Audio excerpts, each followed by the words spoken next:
والجن أجمعين وعلى آله وصحبه خير الميادين ومن تبعه بإحسان إلى يوم الدين. وبعد، أيها الإخوان الكرام، نحييكم جميعا بتحية الإسلام تحية طيبة مباركة، ألا وهي السلام عليكم ورحمة الله تعالى وبركاته.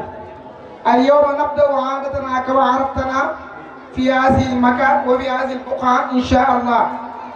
بعض إخواني الطلاب طلب مني أن أكتب لكم موضوعا يتعلق في مدح سيد الأمين. السلام عليكم ورحمة الله تعالى وبركاته.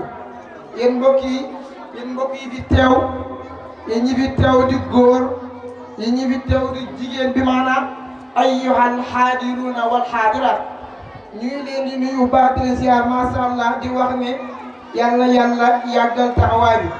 waaye ñu ngi nuyu suñu kilifa yi fi teew, délégation bi nga xam ne moo jógee Koki ak képp koo xam ne rek topp na seen gannaaw.